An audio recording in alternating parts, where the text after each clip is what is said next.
Doğu Türkistan STK'lar Birliği heyeti Türkiye İçişleri Bakanı Süleyman Soylu ile bir araya geldi. Doğu Türkistan'a gözlem yapmak üzere gidecek olan heyete görüşlerini bildiren heyet, geçtiğimiz günlerde 2 çocuğuyla birlikte Çin'e teslim edildiği iddia edilen Zinnet Gülhan'ın meselesinin aydınlığa kavuşması ve Doğu Türkistan'da yürütülen sözde eğitim adı altındaki hapishaneler başta olmak üzere birçok konu hakkında fikir alışverişinde bulundu. Doğu Türkistan'daki siyasi baskıdan dolayı ülkesine geri dönemeyen Uygur Türk'ü Çin'e teslim edilmek üzere Katar Havalimanı'nda tutuklandı. Doğu Türkistan'ın Hotan bölgesinden olan Abdülhakim Yusuf, Pakistan'da hayatını sürdürürken Pakistan polisinin baskısına maruz kalınca 31 Temmuz'da Katar'a geldikten sonra Katar polisi tarafından tutuklanarak geri gönderme merkezine teslim edildiği bildirildi. Henüz Katar Havalimanı'nda olduğu tahmin edilen Abdülhakim Yusuf, yetkililerden yardım bekliyor. ABD Başkanı Donald Trump 1 Eylül tarihinden itibaren Çin'den ithal edilen 300 milyar dolarlık ürüne %10 ek gümrük vergisi uygulanacağını ve bu ek gümrük vergilerinin %25 düzeyine çıkartılabileceğini söyledi ve Çin ile bir ticaret anlaşması imzalanana dek Çin'i vergiye boğacaklarını duyurdu.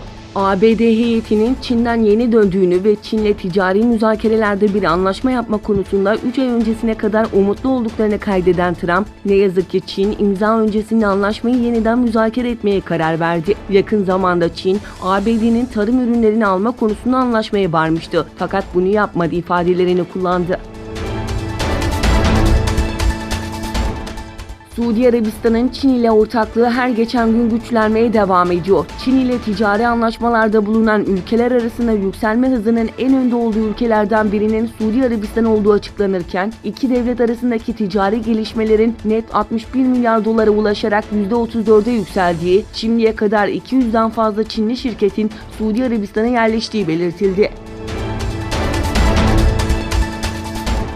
ABD Savunma Bakanlığı'nın ABD'nin orta menzilli nükleer kuvvetler anlaşmasından resmen çekilmesinin ardından yeni füze denemeleri için hazırlıklara başladığı bildirildi. Öte yandan Amerikan medyasına yansıyan haberlerde Pentagon'un birkaç hafta için yerden fırlatılan güdümlü füze denemelerini ve Kasım ayında da orta menzilli balistik füze denemesi yapmayı planladığı kaydedildi.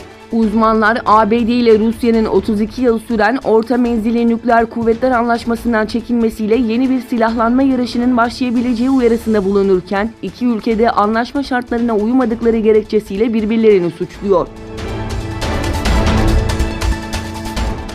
Grönland'da Temmuz ayında artan hava sıcaklıkları nedeniyle 197 milyar ton buz eridi. CNN'de yer alan habere göre Danimarka Kutup Araştırma Enstitülerinden yapılan açıklamada Grönland'da sadece 31 Temmuz'da 10 milyar ton, Temmuz ayında toplamda ise 197 milyar ton buzun eridiği bildirildi. Danimarka Meteoroloji Enstitüsü'nden Ratmetrum, yüksek hava sıcaklıkları nedeniyle 4 aydır Grönland'daki buzların hızlı şekilde erimeye devam ettiğini belirtti.